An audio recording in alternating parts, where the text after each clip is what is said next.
today, the Hubble length today, or no, let's use this notation, right? Okay, so how do you dimensionalize this thing here? Well, you multiply, you divide by this, see? If it's 8 pi g c squared rho, and then we divide by this thing here, squared, then this thing will be dimensionless, okay? And this is the omega factor. This is the omega factor, okay? Now this thing, if we do all the numbers, then we would obtain something like, and we use the visible matter density. If we use dark matter density, then this would be of the order of 0.3, okay? And then 0.3 is a nice thing to work with, okay? So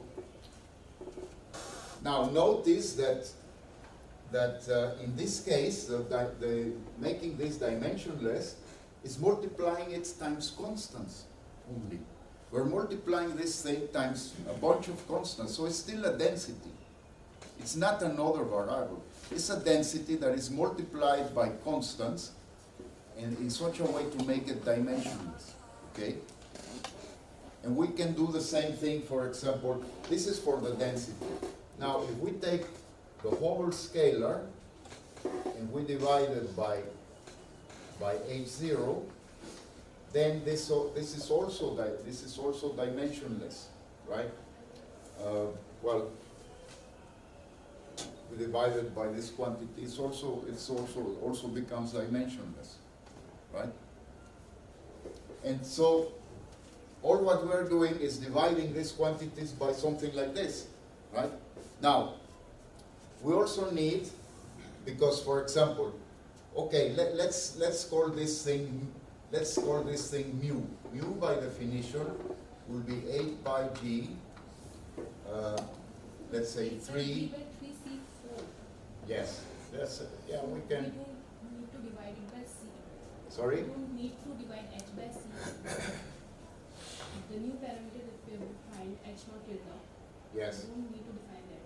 We just can use h naught. Because there is some extra c squared. C squared. Yes. 8 by d 3 c 4. Ah, yes, if we use a 4 here. Yes, that's true. But, okay. Yes, okay. That's true.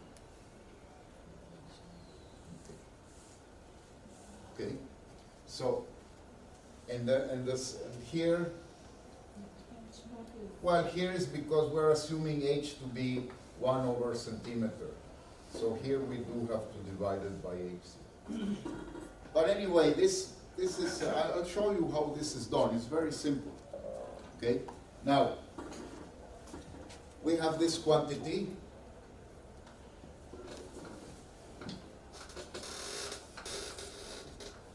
Right? This is now dimensionless. Okay. We're going to use it. And then we have this quantity, let's call it h, which would be h by h0 tilde. Okay. This is also dimensionless. Okay? Right? And then that's it. And then, for example, the fluctuations will be now d nu, which will be really 8 pi g over 3 c fourth h squared by this fluctuation, right? See? Fluctuation will also be, yeah? Because this is this, it's this.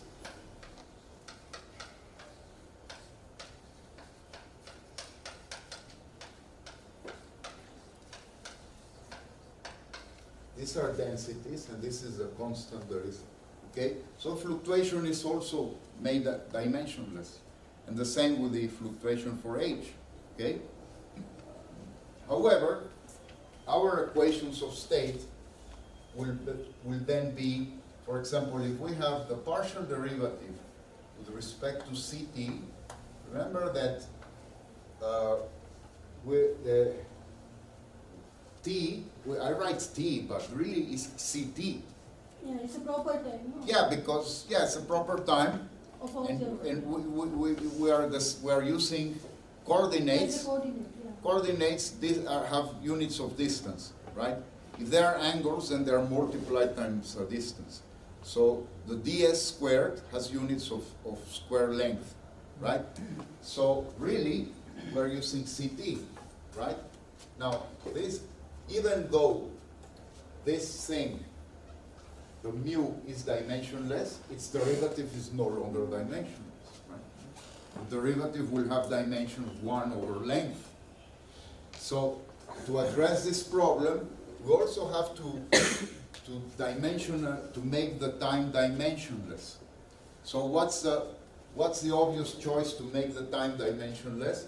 Well, we defined another time, say tau, that will be simply h0 c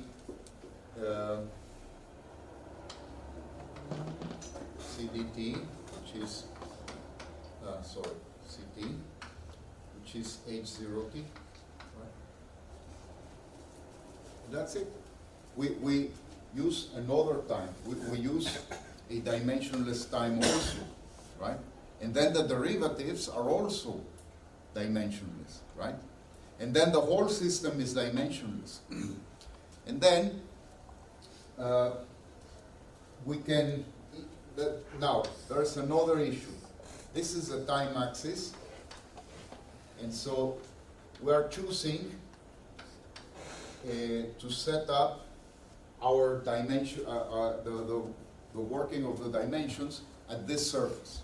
See, we're using h0. h0 is defined here, right? And so here we will get numbers that are of order of 1. But for very early times, we will get very large numbers, right? Which is okay. If we are interested in the evolution around in this era, this is our interest, then we don't care if very early times are very big, okay? But this is one possibility. Another possibility is that instead of considering t0 to be today's time, we can assume that t0 is, for example, the time of the last scattering surface. What is the last scattering surface? This is a cosmic time where matter, visible matter, baryons and photons, stop interacting. See? That's the time when neutral atoms form, because electrons are no longer interacting with photons, and so neutral atoms form, and the photons become free. There's what they are called free streaming. Photons then suddenly move very long paths, and they reach us. Now they're not exactly true, because there are a process of reionization, and the photons are not completely free. They still interact with the ionized gases and so on. But let's say the bulk of the photons are non-interacting and reach us, right? So this last scattering surface can be defined at roughly 400,000 years after the Big Bang, and it corresponds to a redshift factor of about 1,000, right? So why that surface is important? Because when this happens, when neutral atoms form, right? Then what happens with cosmic matter? There is dark matter, which is already decoupled. Dark matter does not interact with photons. Can be an asteroid of 1,000 kilograms of dark matter, and can come here, and it would simply pass him. Yeah. Now you would be hit because of gravity. But let's be a little bit more benign. Let's say not an asteroid of 1,000 kilograms, poor guy. Let's say a neutralino, a subatomic particle that comes and hits him. Well, it would pass through him like that, would not damage his cells or his DNA or his genes or his blood vessels, nothing, or mine. It would simply pass us because there is no interaction. See, why this chalk, if I throw the chalk for, it's painful and the chalk breaks because the chalk is made of matter that interacts with his matter or with my matter, right? But if this chalk was made of dark matter, it would not interact. Only gravitationally. That's why I use the subatomic particle, because the gravity from a single subatomic particle is negligible, right? Dark matter may be made of heavy metal, heavy particles also. Yeah, we don't know what it is. So as far it can be excrement of chicken. It looks like excrement of chicken, or it can look like subatomic particles or like asteroids. We don't know what it is. It can be scalar fields. We don't know what that's not the point. The point is that once visible matter decouples from the photon gas, right? So visible matter starts behaving like dust. And cold dark matter is already dust, right?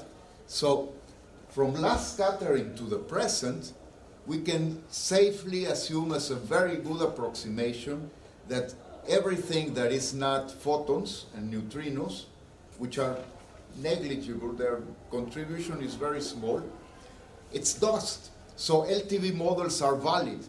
LTV models are valid from last scattering to today. They're good descriptions of cold dark matter and baryonic matter, right? Before, they are not good. LTV models cannot be used in the radiation-dominated era because there is no radiation, there is no pressure, have no pressure. So an LTV model is not useful, is not valid before the last scattering surface. Whatever it does, the model before, is irrelevant because the model is no longer valid. It's not a valid description. Therefore, taking initial conditions at last scattering is also a good idea because that's where the models are valid, right? So this is the approach that I favor. Not taking initial conditions at today, but rather at last scattering. Now you can also take initial conditions today. So you take initial conditions here today, T0, and then how do you know what happened before? Well, you have to integrate backwards. Integrating backwards is also not a very good idea, right? Because in numerical processes, it's better to set your initial conditions at a given time and integrate forward, see how they develop. Not given some initial conditions to see what created them. It introduces numerical errors. But Right? that you can manipulate mathematically. Yes, you can do both. Yeah. You can do both, and people do both.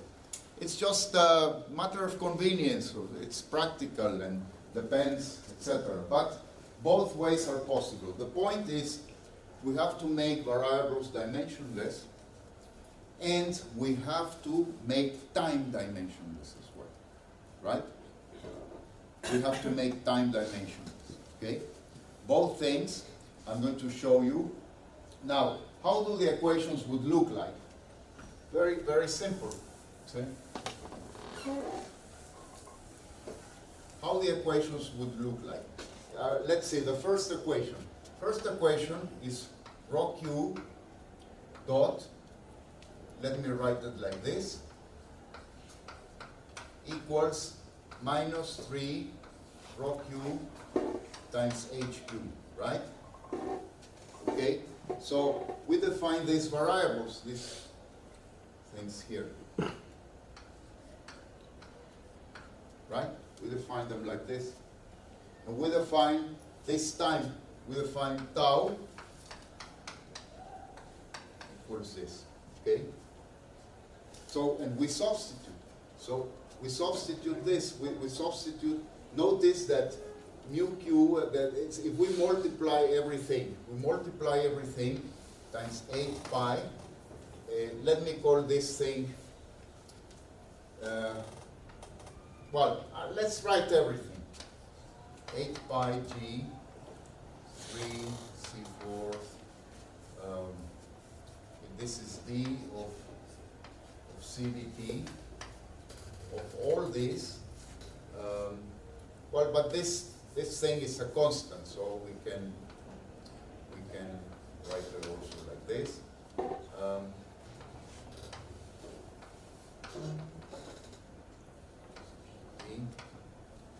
Then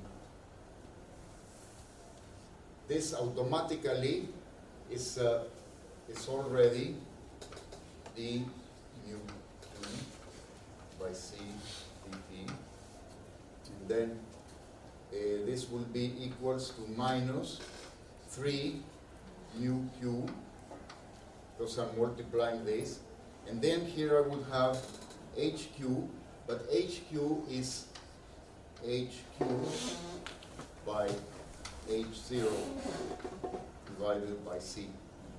Okay? Okay? Because remember that hq is, I'm just multiplying, right? Okay? Now, what we need, notice here, we simply pass this thing dividing. So this implies c over h0 c dt times mu k equals minus 3 mu q hq, right? And here the c cancels, but we know that this is our dimensionless time, so this is equal to d mu q by d tau. And then this is the dimensionless equation. It comes naturally, right? Okay? You see how we did it? And it works for the others. It's simply writing the equations in multiplied times the constants, and then working out the equations. See, here the dimensionless time came naturally, simply by dividing everything by this, right? See, divided by this, and here you have the dimensionless time. Okay? Okay? Now, it's interesting to see what are the units of this dimensionless time. What are the units? Say, let's do some, yeah. It's not very clear. So, exactly what you are doing, you are taking proper time. No, it's not proper time. Yeah, No. it's not proper time, but you are taking CD. It is a proper time. Yeah. It's a rescaled proper time. Yeah. So Let's call it something else. Let's call it psi. Okay. So that you don't get confused by this. Okay. Let's call it psi. Okay. It's a dimensionless time. That's all. See, the time coordinate for these models is proper time, right? So I'm just multiplying proper time times something that has units of the inverse of time. So it gets something that is dimensionless, but it's still proper time, it's just that it's rescaled. What we're going to see is, what is the scale? See, what is, when this thing has a value of 1, see, what does it mean? See, what time does it mean? This is h0, and then some t, right? What is the t when this thing becomes 1? A unit of it, right? A unit of it. How much is it? Well, it's going to be the Hubble time, right? Oh, see, we can compute this. This is the time. Let's call this the t is the time, so that satisfies this. So t asterisk will be 1 over h0, and this is 1 over 70 kilometers per second per megaparsec, right? So this is a huge number. It's it's seconds. Then megaparsec is about 3 times 10 to the 24 centimeters. And then here we have 70 times 10 to the 5 centimeters, right? So doing all these calculations, let's say 7, 10 times 4. Okay, so doing all this, it's about 3/7. 24, I'm sorry, I have to use Spanish here. 10 to the 20. 10 to the 20 seconds. It's 10 to the 20 seconds. And 1 year is 10 to the 7. So it is like 10 to the 13 years, something like that. It's a lot of time. It's a very large time, right? So that means that evolution from, say, we say psi equals 0 is t equals 0. Suppose the Big Bang is in t equals 0. So when, and at that point, psi is 0. So 1 unit of psi is a huge time, right? And yeah, because this we have to see 10 to the 7 is 1 year, and then we have to multiply. I think it's correct. We have to multiply. It's about 10 to the 13 years. So it's a huge unit, right? So small amount of time, early time, it's like the last scattering surface in these units are going to be like 10 to the minus 6. They're going to be squashed very near the 0, okay? Okay? But present cosmic time will be, because present cosmic time is 10 to the, let's see, it's 1.3 times 10 to the 10 years. Yeah, it's a huge time. It's a lot of, it's an enormous time. So, but that's one possibility, you know. We can, if it's different, if we set it to be, and as this I will show you, if we set initial conditions at the last scattering surface, right? Last scattering surface took place 400,000 years, right? So the number of units of 4,000 years, or of 400,000 years up to present day is about 22,000, right? So if we set initial conditions at last scattering, then present cosmic time will be 22,000 units, right? And so 22,000 is still a manageable number. It's 4 orders of magnitude, right? And this allows us this gives us a very nice, very nice units to study all the evolution in between. So it depends on the problem. See, I'm not giving you a blueprint that you know exactly what to, depends on the problem. See, you can set up initial condition in your dimensionless time to be normalized by H0, and hope I didn't make an error. 70 Just, I don't know, but megaparsec is 10 to the 24, this I'm sure. 10 to the 20, 10 to the 20 seconds. Yeah, 10 to, 10 to 4, 6 in the denominator. 17 to 24, 5 is 17 to 24, 6. where? 17 to 24, 5 is 17 to 24, 6 in the denominator. Yes, here?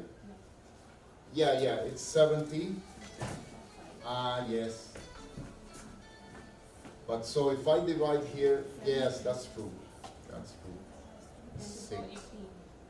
It's 18. But it's still like 5 orders of magnitude above our cosmic age. 10 to 4, 11. Yes, and yes, this is our cosmic age in years, and 10 to the power 11. it's 11, right? It's 11. No, the one that you have calculated, 10 to the power 13 years. This? This is 10 to the power 11. Yes. Okay. 11 years. Ah, so. Yes, that's true. So it's about our cosmic age. It's about our cosmic age. Okay. So if we take, yeah, thanks for correcting me. Yeah, that's, you see, that's, people make simple mistakes. Yeah. So if we take this, the unit of dimensionless time here, it's about the same as our cosmic age. Okay? So that's in this case, then here's a Big Bang, and this is about 1 unit. This is E equals 1, which is not very good if you want to see what happened very early, right? Again, I emphasize that if we take the time of mass scattering is 400,000 years. Present cosmic time is about 30.7 giga-years, which is about 1.4 times 10 to the 11, 10 to the 10. Cosmic. No, that is 7.6 billion years. Billion is 7.6. Yes. Yes, it's million is 6, 9. Billion Yeah. is 9. Yeah, no, but this is more than billion. No, this is correct, right? Years. So if we divide them, then there are about 20,000, things like 22,000 units, right? What I'm saying is that last scattering time is about 10 to the minus 4th. 10 to the minus 4 our cosmic age. Okay? So if we take these units, then all what happened in the early universe is very small, it's squashed like this, right? Okay? So that may be interesting if people want to see what happened from 1/2 of the age of the universe to today. So that's a good thing. But another possibility is to set up our unit here, and then here it would be like 22,000, right? Well, these numbers also depend on the model, okay? So we have to dimensionalize, okay? Now, once we do this, let's see how do we choose initial conditions. I would like to explain how we choose them, because there are several ways we can choose them, okay? So is this understood how we make the variables dimensionless? It's understood? Yes, just multiplying times the available constants and choosing the right time scales you want to study, okay? There are several options. So now let's see how our equations look like. See, we have our equations now, the ones we have to integrate, they look like this.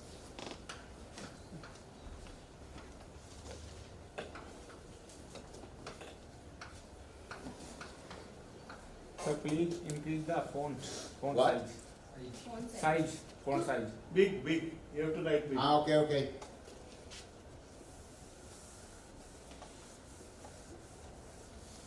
This is understood.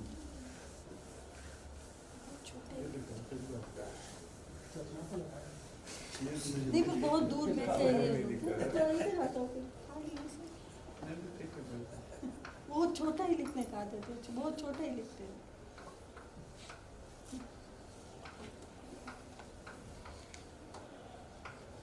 The following one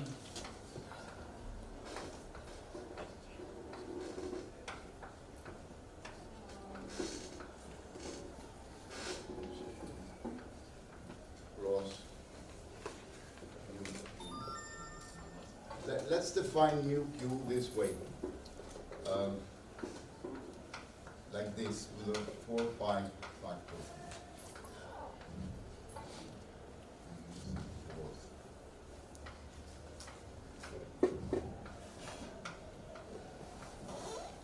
And this H0, it has to be the Hubble factor at some cosmic age, right? The Hubble factor of the background, because that's another thing we're going to assume. We're going to assume that there is an FLRW background that is obtained if we take the radial coordinate and go all the way to infinity, right? The radial coordinate can also be made dimensionless, because the radial coordinate has units of centimeter. So H0 by C over R is dimensionless. If we need a radial coordinate, it can be made dimensionless in this way. Okay? Now, let's define it like this. And H is going to be, okay, going to be like this. And then the fluctuations will have naturally the same sign. If we do this, then our equations look like this. Also, we're going to define this. We're going to make the gravitational constant, we're going to make it dimensionless, right? And this will be 8 pi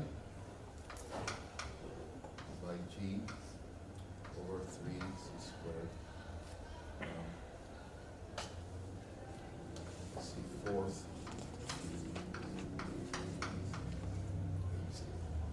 squared.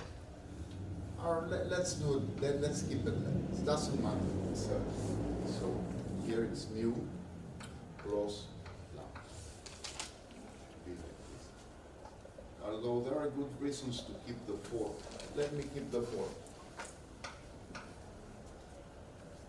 This is lambda.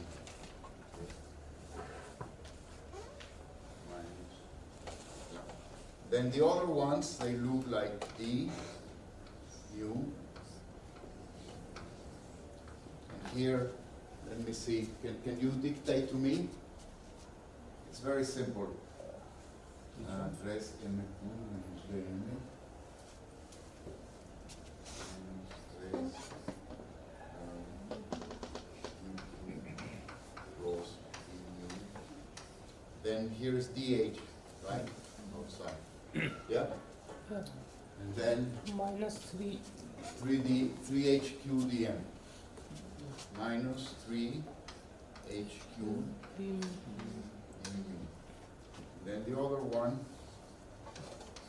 the H. How is it? How much? Minus? 1 by 6, Papa. Sorry? 1 by 6.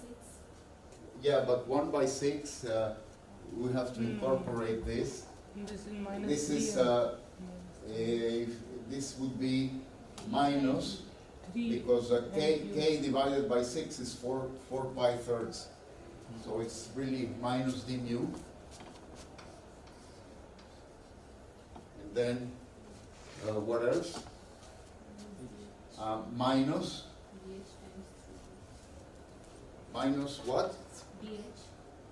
DH. dh is at the end, but what's inside the parentheses? 3DH plus 2HQ. Plus? 2HQ. And then outside dh, right? Okay. So these are the dimensionless equations we need to solve. So what would be the initial conditions, right? One way is to choose initial conditions to say mu q at initial time t0, right? So mu q at initial 0 is simply 4 pi g 3 c fourth h0 squared, and then rho q0, right? This is an initial condition. We choose that, right? So we choose that, because and it's important that if we take the limit when r goes to infinity of mu q, it's, let's call this mu q0, right? Of mu q0, we obtain, this one should go to the background value, right? So what we are going to obtain is 4 pi g 3 c fourth h0 squared rho 0 background, right? And this is nothing else but 1/2 of the background omega, right? Okay, so this limit allows us to work out the numbers here, right? Because we already know, for example, if we take T0 to be today, so we say that this corresponds to dark matter, so this thing would be around 0.3. The background is going to be like 0.3, okay? So how do we choose mu q0? Mu q0 would have to be something like, let's call this would be mu q0, or let's say this would be mu 0 background. See? It would be something like mu 0 background plus a function that will be greater than that at the center, right? And will go to 0 at infinity. A good choice is as follows. Let's take this to be the central value minus the background by 1 plus r to the n. See? This is a good choice. Why? Because what happens when r goes to infinity? When r goes to infinity, this whole thing vanishes. And what happens at r, let's say mu central is mu q0 at the origin. Okay? So what happens when r equals 0? Then mu q0 becomes, see, if r goes to 0, then these two cancel and we have mu central mu. So this is one example of how can we construct this thing, right? And what would give us is it's a profile like this. It's a profile. This is mu 0 background, which is 1/2 of omega background matter, right? Which can be, for example, if we use a Lambda-Cdm model, that could be something like 0.3 divided by 2, so it would be 0.15, right? And then we choose a central value. See? Let's say this is 0.15. So we choose a central value, let's say 0.4, right? And then if we choose this polynomial function, we will get something that will be doing like this. This would be our initial condition, right? For the density. See? This is if you want to describe an overdensity. How would you do if you want to describe an underdensity? Well, you just simply change the signs of these things, right? Well, in fact, you don't. The only thing you need is to choose a central value that is lower, that is less.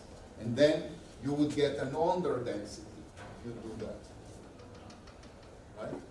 And this is how you choose your initial density profile, right? Okay? Now, we've seen how to do this for the density. Now, what we need the initial density, and then the initial Hubble time, once we have these two quantities, then how we calculate the initial value of the fluctuations? Do people remember how the fluctuations relate to the Q scalars?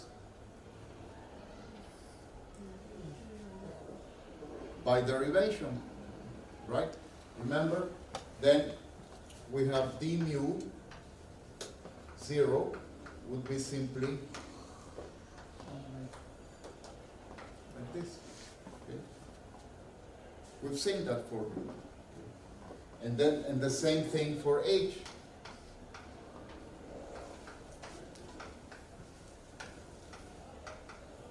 Right? Okay? Now, so far so good. We choose these variables. We integrate the system. We have the initial conditions. 4 equations, 4 variables, 4 initial conditions. Okay? Now, one question. It's very simple, very intuitive to prescribe a form of the density, right? We have an overdensity, that means lots of density in the center. The density dilutes, dilutes, dilutes. At infinity, we have the background density, right? Very simple, very intuitive. Okay? Yeah? Agree? Yeah. Now, can you please provide me an indication of what should be the initial Hubble expansion?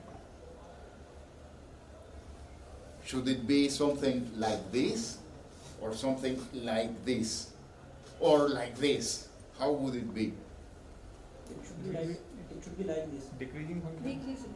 It can be, yeah, because we can reason that the background will expand faster, right? Or if there is an underdensity, the background will decrease slower, right? But it is still not very, it can be difficult to guess one way, right? In fact, it is rather difficult because this idea that if it's an underdensity, if it's an overdensity, it will expand slower, right? Because there is a density concentration there, right? But that can be tricky. That can be tricky. So it is preferable to use as initial value functions the quasi-local density, because the quasi-local density is like an average density, right? It's not the local density. Local density needs to be computed by adding this and this. Okay? So it is more intuitive to prescribe the quasi-local density and a dimensional-less quasi-local curvature. Why? Because the curvature, the sign of the curvature is very intuitive to understand. What happens, suppose cosmological constant is 0. So, what happens if the spatial curvature is positive? What will the models do? No. It's not a closed model. The topology is not closed. The evolution. If cosmological constant is 0 and spatial curvature is positive, then the configuration will expand, bounce, and collapse. Right? Yeah, close. Right? On the other hand, if curvature is negative or 0, will expand forever. So it's very intuitive, right? If it has a lot of curvature, it will expand faster. If it's positive and it's a lot of curvature, it will collapse faster, right? And if the curvature is positive but very small, it will collapse but take a long time to collapse. On the other hand, if spatial curvature is negative, it will expand. If it is very negative, it will expand very fast. So spatial curvature is more intuitive, right? It's more intuitive to see what will happen, okay? So. But spatial curvature is also dependent on how much matter you have, no?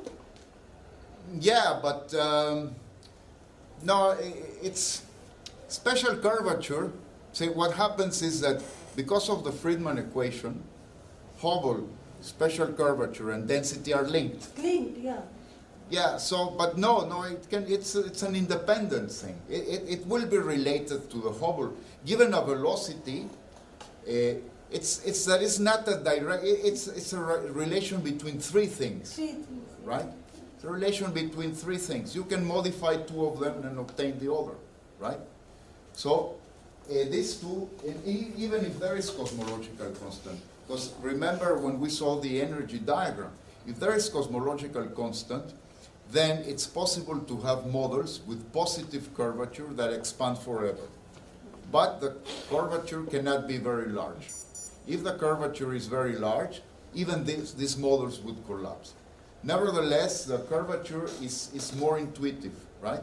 So we have not defined, we can define kappa q, which would be simply the kq divided by h0 squared multiplied times c, okay, times c squared. So this is the dimensionless. This is a dimensionless curvature, right? And we can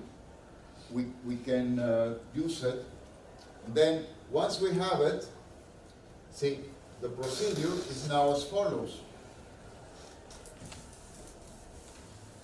We define as initial conditions mu q0 and kappa q0, right?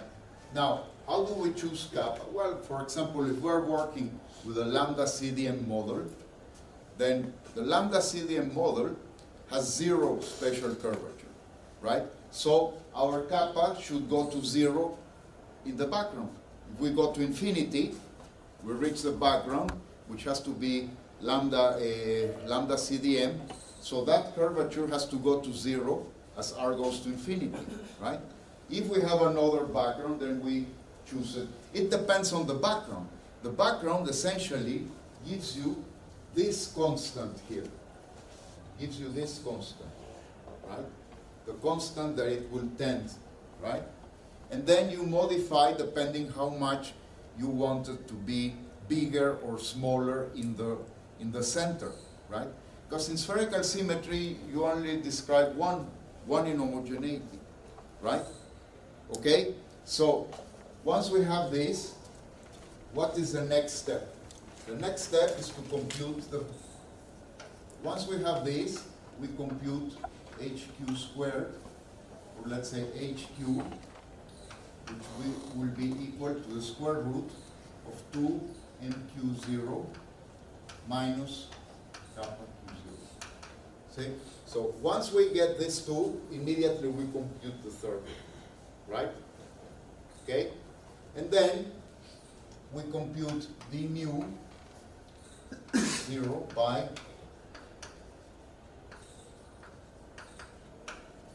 and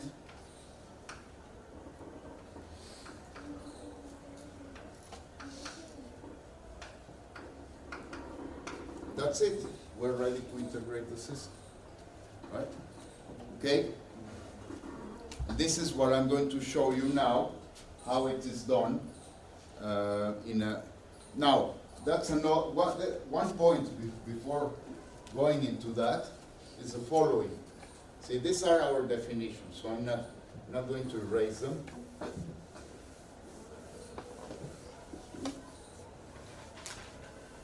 We have to integrate these differential equations given these initial conditions. But these initial conditions depend on R. Okay? So, how do we implement these initial conditions? They depend on R. So how do we implement them? Well, the way to implement them is, here we have our time axis, and here we have the axis, the R axis, right? So we make a partition, see, because this is numerical, see, we go from a minimal value of R, which will be 0, to a maximum value of R, right? Which is arbitrary. we can choose it, because remember that the arc coordinate can also be normalized. See that here the arc coordinate can be also normalized. See, depends on the scale. We can choose the scale. Depends whether we want to study one galaxy or a group of galaxies.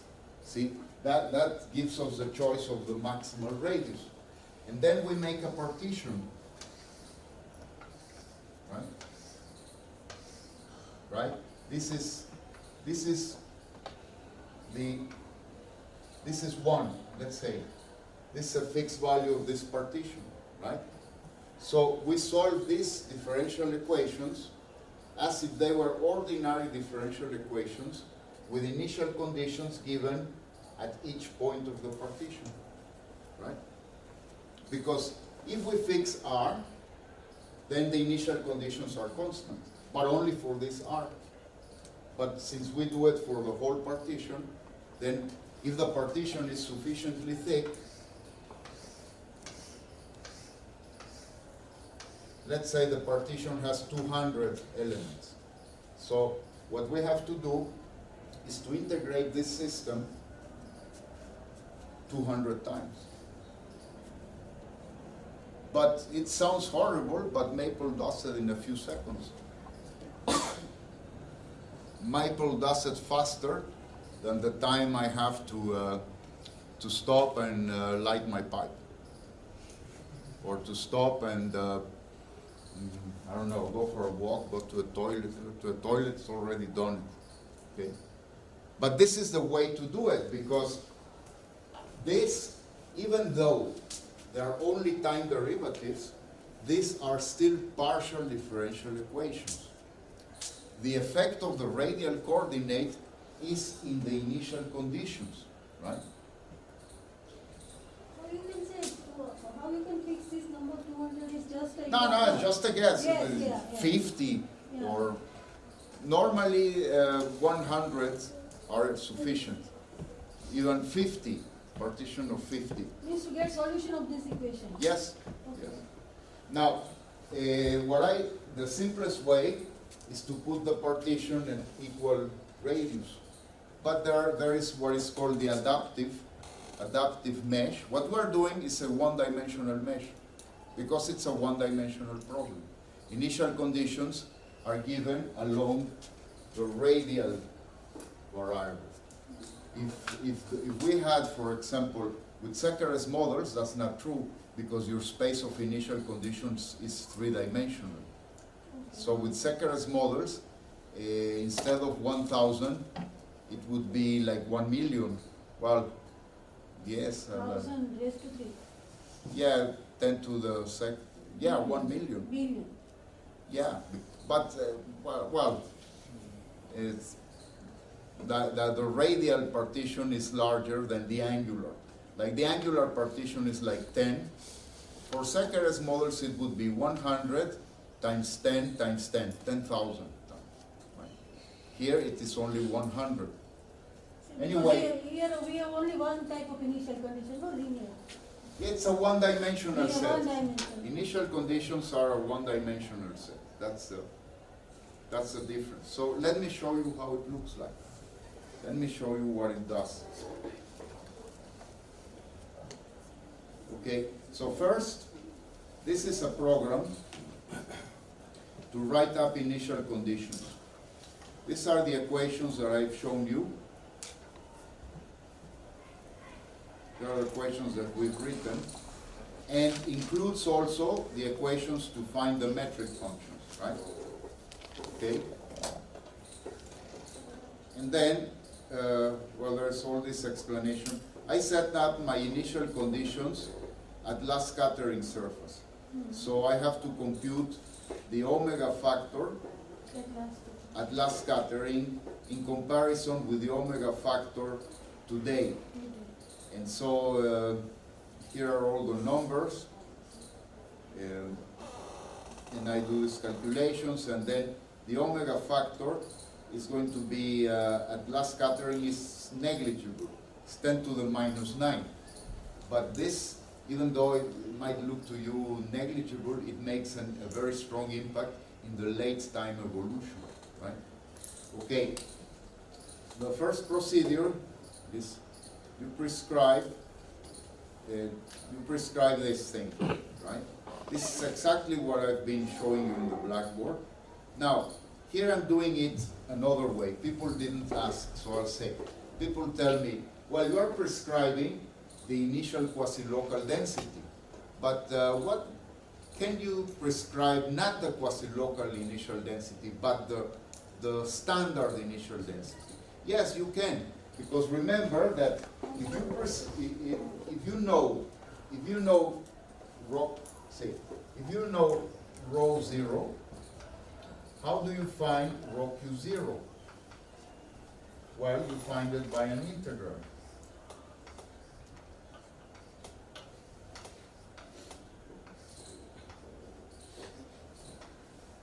Right? You find it by an integral. If you know this one, you find rho q0 by integrating. Okay?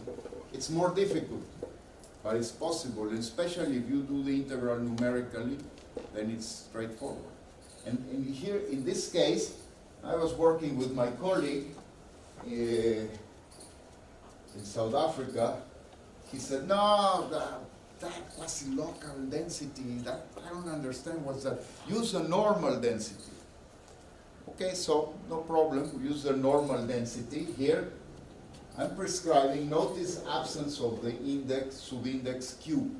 This is standard density, right? Standard density, defined in this way, standard curvature, and then we find the quasi-local ones by integration, right? Remember that R at the initial slice, big R, is small r, right? So this is how we find all these things, right? And so this is a procedure. It's a Maple program. I won't go into details, but I'm just telling you what it does. What this program does is that, let's see, what this program does is that you give a polynomial form like the one I wrote, very simple. Maple tells you that M is, it allows you to define your M as any way you want, and then it calculates all the initial conditions.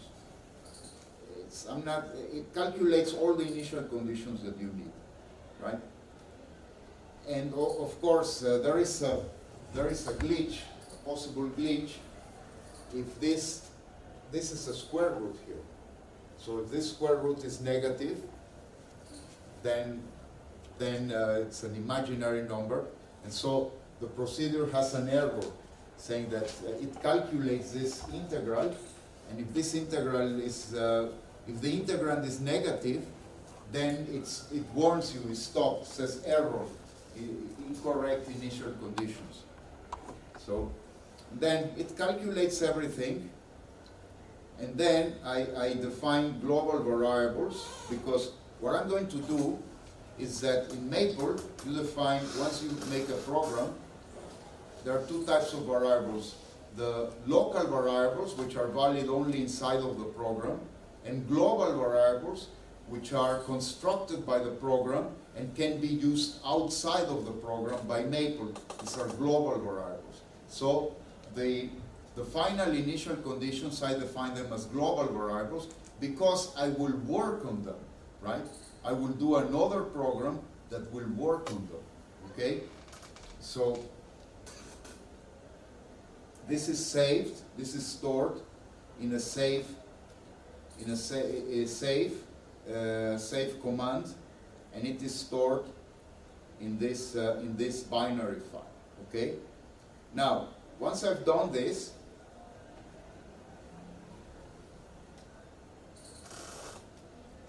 I have another program. There's a numerical integration. This is a summary of everything, right? Glossary of terms. Can people read? Yeah. Yeah? Yes. Okay. So this is just an explanation of everything that I've been telling you in the blackboard. is explained here with all detail, central values, background values. This I use for the entropy growth. See, the entropy growth for LTV models can be obtained from this formula. It's complicated to explain how, but let's say, suppose this is what I want to compute, right? But to compute this, I need these fluctuations, HQ. So I have to run the program to compute these things. And then what I do when it's computed, we plot it, and we see it. The output of all these are graphics, right? There are graphics that when you do something numerical, your solution will be a graphic.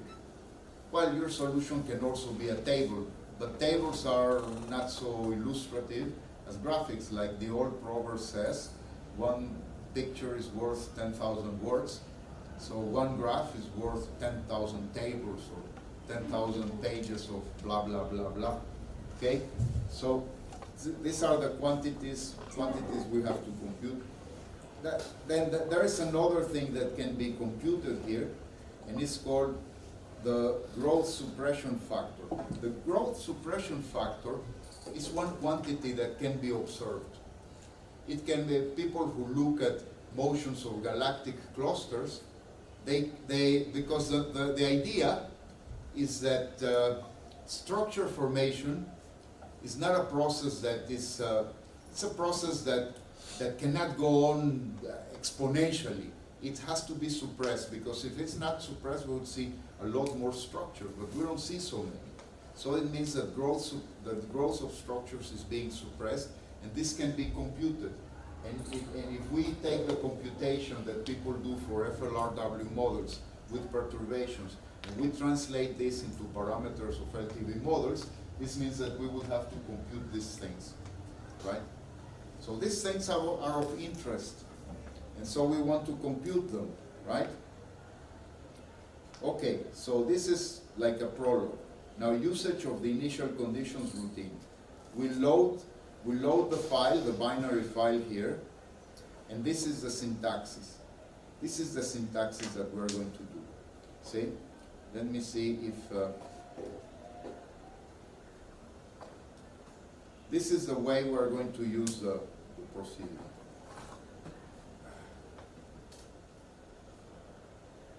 See? This is the instruction. When you program, you generate a new instruction. And then here, put see, let me write it like this. This.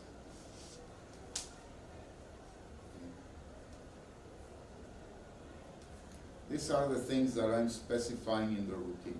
I'm giving an expression for the initial density, for the initial curvature, and giving an expression for omega, and also giving an expression for the background value of H.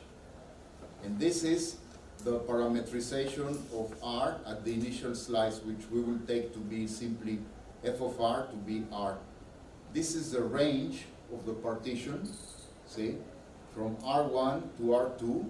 Normally R1 will be 0, and this n is the number of elements of the partition. See, the thickness of the mesh, right? Okay, so these are the evolution equations that have to be solved, the metric, 6 equations for 6 variables. These are the equations we have to solve. This is the dimensionless time. It is calculated a bit differently here than what I showed you. Big Bang time is not simultaneous, but non-simultaneity is negligible. We will compute that. Okay, these are, now, first example. First example, we assume a Lambda-Cdm background. This is important because this will help us. In fact, what's the difference when Lambda-Cdm, well, that cosmological constant is non-zero, right? And also, spatial curvature has to be chosen so that it goes to 0 at infinity, right? If you choose this background. So we run the initial conditions, And here, this is the points of the partition. See, the radial values of the partition. Okay. And this is the value of lambda.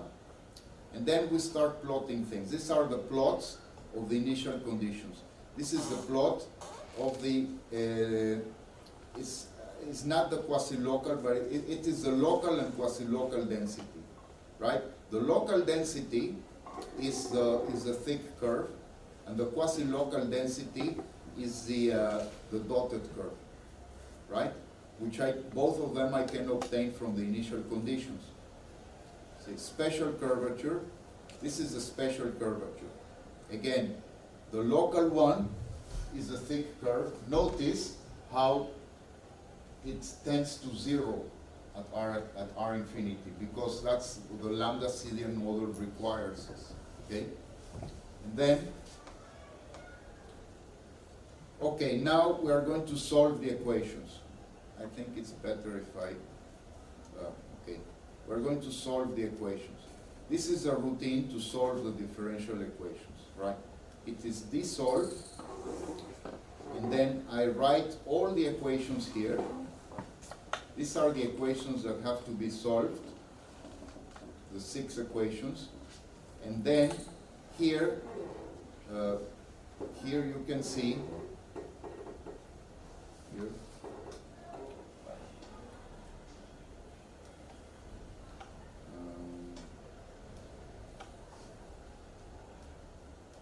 here, these are the differential equations that have to be solved. And here are the initial conditions. H evaluated at 0, H0, 0. I have defined the dimensionless time so that it is 0 at the initial slice. Therefore, the Big Bang will be at negative values. Okay? This is also convenient, but it depends on the, see, there's no blueprint for this. It depends on, and to do this you require skill. Okay? Now, these are the initial conditions. Okay? And here is the end.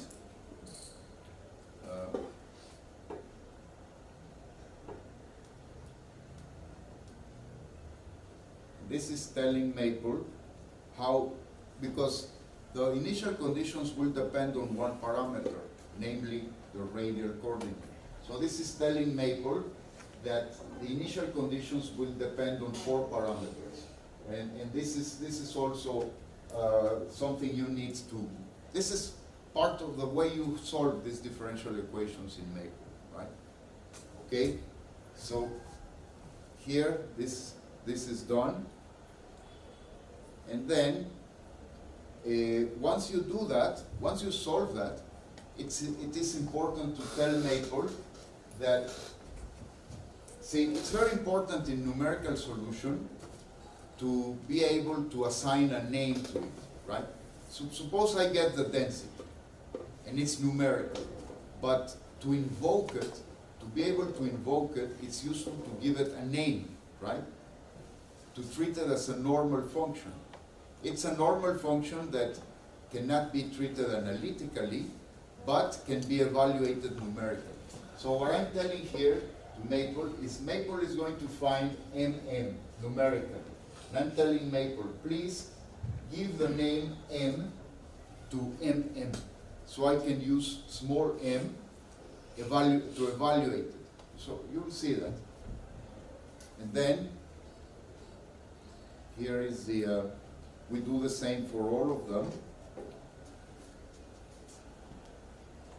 And then what I need to, the last thing to do is to be able to identify the initial conditions with a list of numbers. Okay? And well, here these are all, whenever you do this, you have to check that everything is consistent.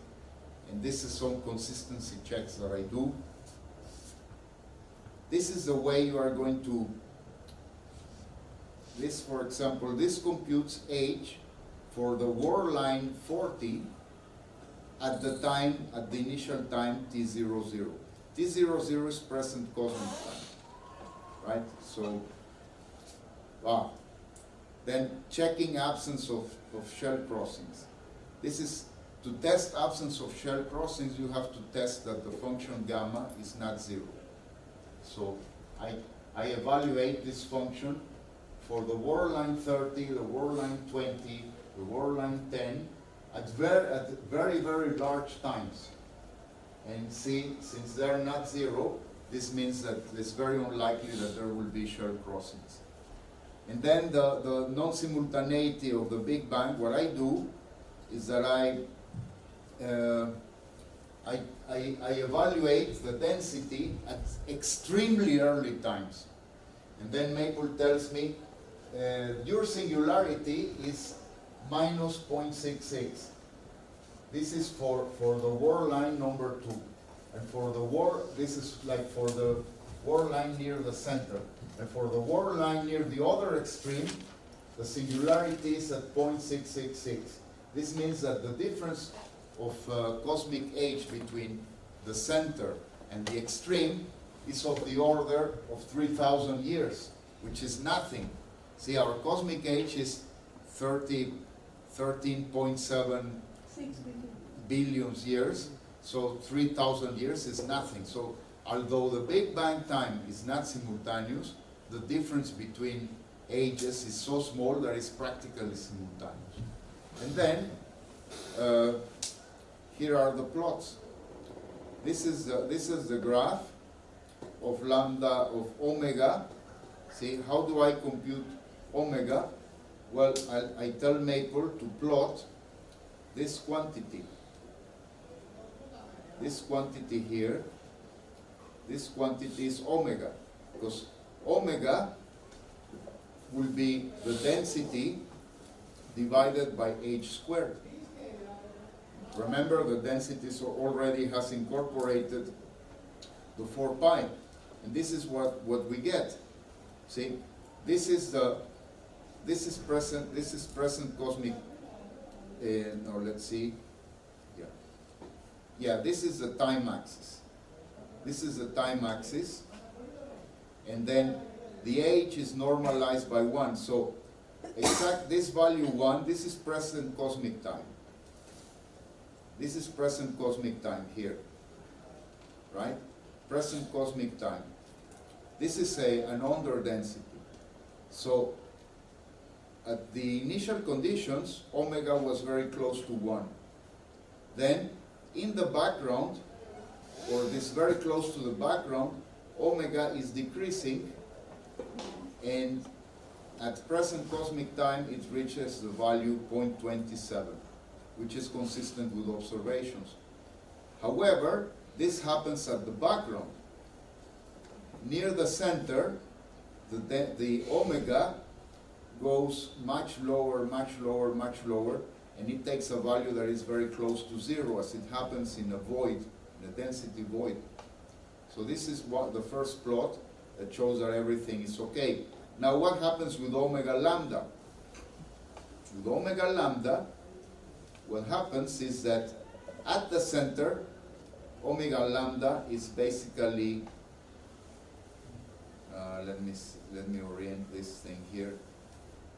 Yeah, time axis is here.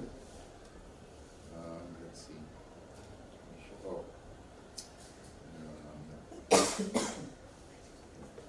lambda.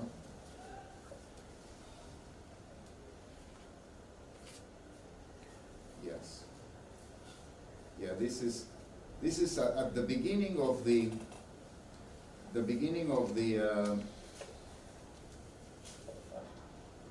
it is. Yes. At the beginning of the evolution, omega lambda is almost 0, negligible. But it grows, grows, grows, grows. And then notice here at the center, omega lambda has this value.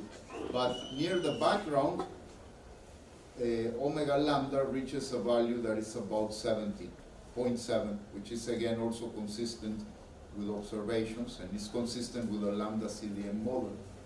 But notice how this parameter, in an FLRW model, this parameter would have simply this evolution. With perturbations, you would have a very small variation. But since here, it is not perturbation, it is, you see the non-linearity effect is that there is a very large variation. There's like a 20–30% variation, right? This quantity. Then this is the omega of the curvature. The omega of the curvature, it's near the horizon, it's almost zero, but it varies a lot in the center. So this is the effect of the inhomogeneity. See, this is what happens near the FLRW background, and this is what happens near the center. Then the fluctuations. These are the relative fluctuations. This is the density fluctuation. See, the density fluctuation, it's almost zero near the background, and then it has grown a lot at present cosmic time. This fluctuation has grown from almost zero to more than 1, which is a nonlinear value. This is the fluctuation of the Hubble scalar. Fluctuation of the Hubble scalar is almost zero at the beginning, and then it becomes negative. I think this is negative. Becomes negative, and this is the fluctuation of the Hubble scalar. And then this is the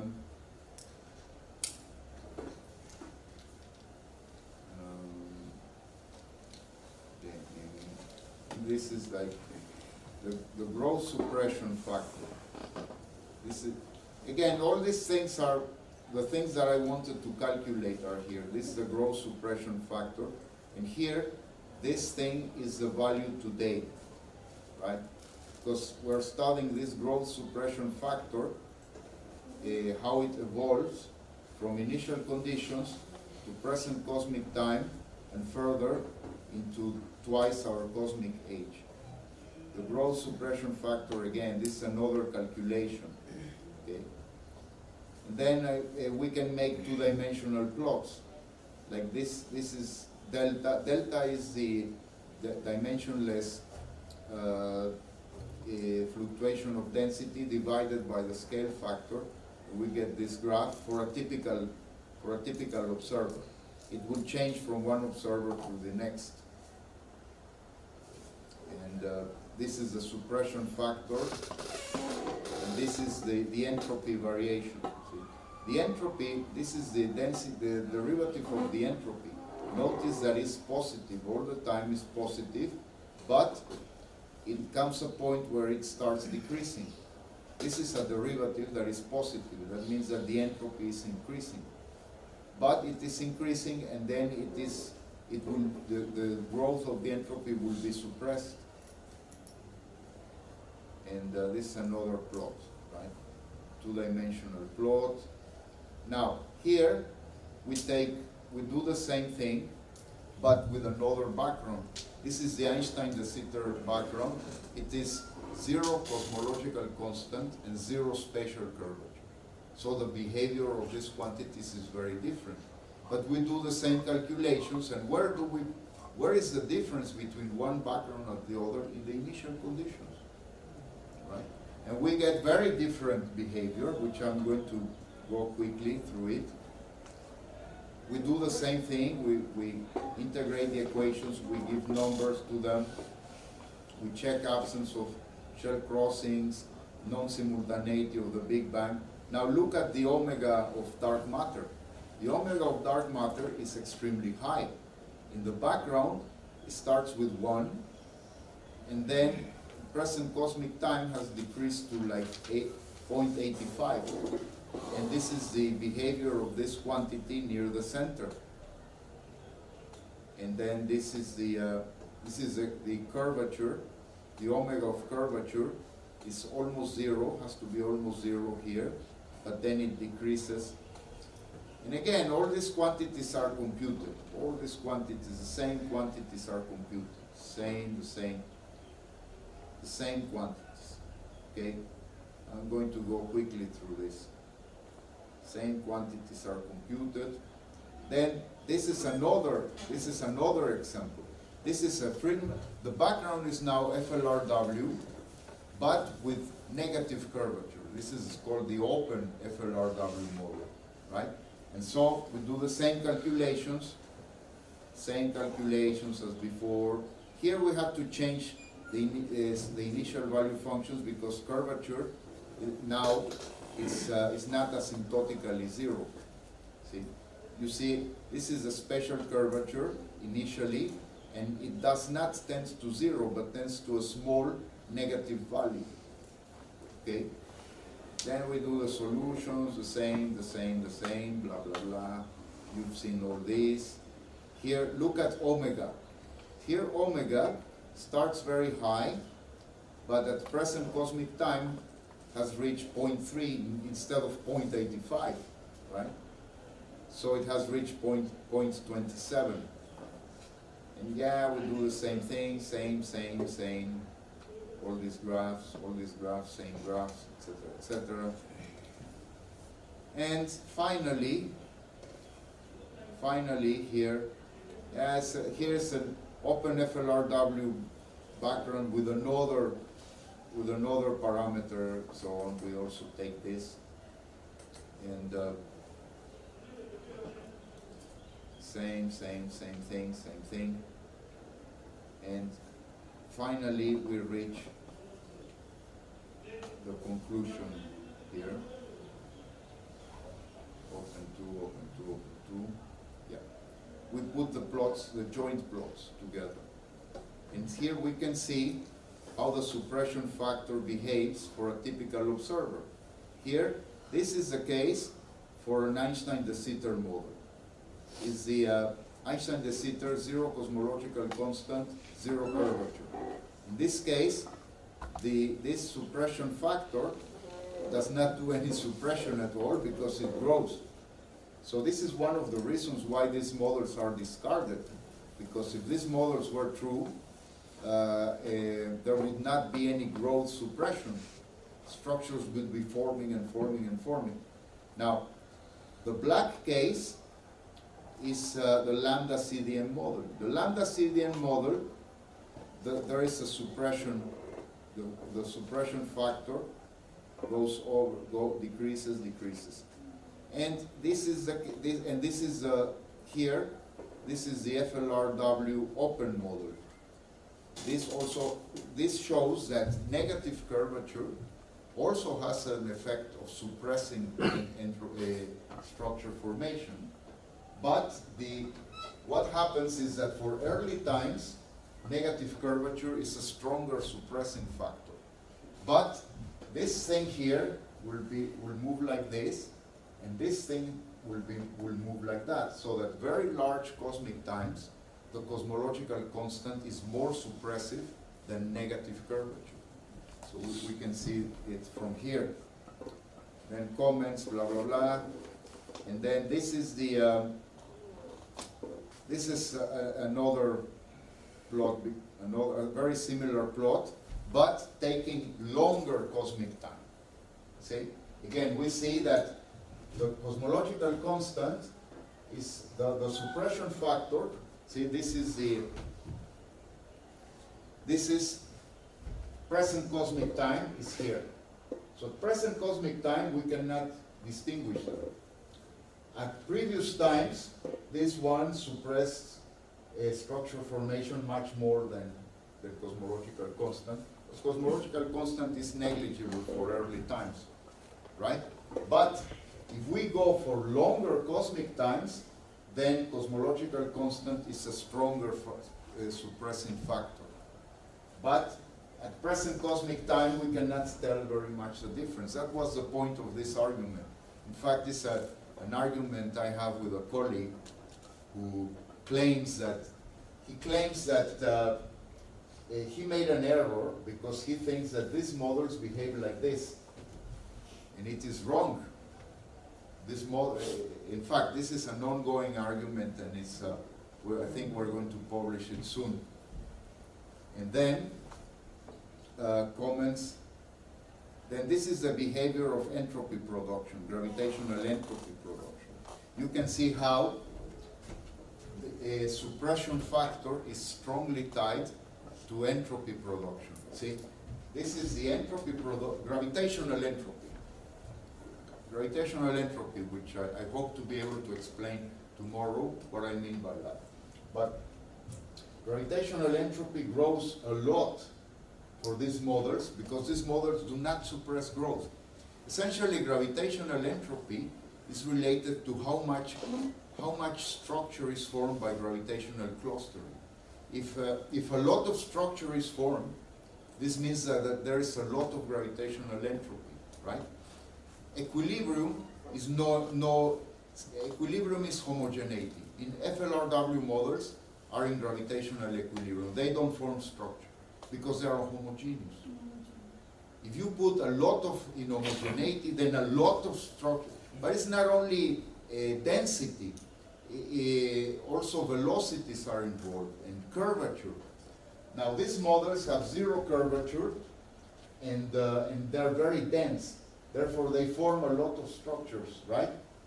Now this is what happens with a cosmological constant. Cosmological constant, entropy growth is increasing, but then starts to decrease. And this one's gravitational entropy basically grows logarithmically. So this curve, in the end, will diverge, and this one as well, but it will diverge logarithmically, while this diverges exponentially. And this one, cosmological constant, is the only background in which gravitational entropy production tends to zero asymptotically.